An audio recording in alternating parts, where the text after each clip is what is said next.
All right, so I'm going to take a second and show you guys how to add fractions based on a word problem here, and we can go back to it if we need it. But the word problem says the tangerine had 12 sections, I ate 5 sections, Dad ate 1/3. How much of the tangerine did we eat?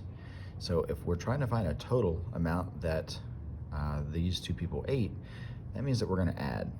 All right, so the tangerine had 12 sections. So I'm going to write that down. The tangerine had 12 sections, and it says that I ate 5. So that means that I ate 5 out of 12 sections. All right, and then my dad ate 1/3. So I'm going to write down 1/3. Okay, now I can't just add these together because they do not have a common denominator. The 12 and the 3, these pieces up here, 5 of 12, since there's more pieces, are smaller. Whereas this 3 that my dad ate 1/3 of it, that means that he ate a bigger piece because it's only out of 3 and not out of 12. All right, so we need to find a common denominator. There's a bunch of ways to do it.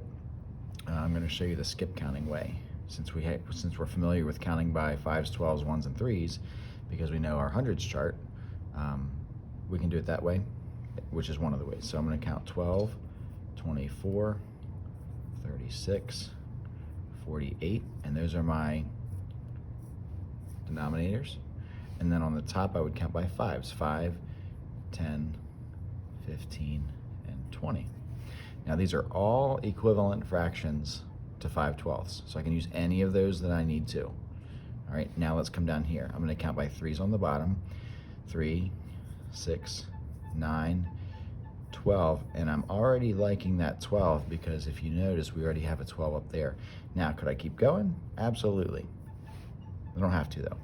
So add my fraction bars, and this is easy. We're going to count by 1s on the top. 1, 2, 3, 4, and 5. All right, so what I'm looking for is I'm looking for a common denominator. Common means the same, and denominator means on the bottom. So when I look across, I see a 12 and a 12. So I always circle those so that I kind of focus on the ones that I want to add. So I'm going to add 5 and 4 because up here I ate 5 pieces that were this size.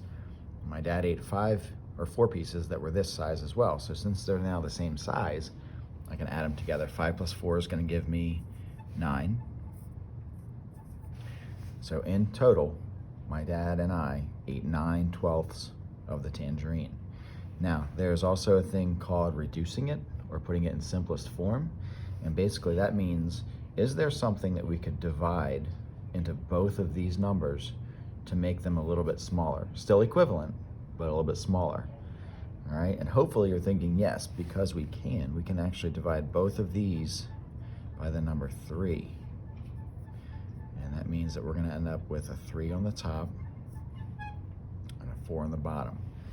All right, and then we can think again, is there something else that I could divide into 3 and 4? We could always do the number 1, but if I do the number 1, it's not going to change the value. So 9/12 and 3/4 are equivalent. I prefer to go with 3/4 because it's in lowest terms, and that's most of the time what you're going to see as far as what's expected. All right.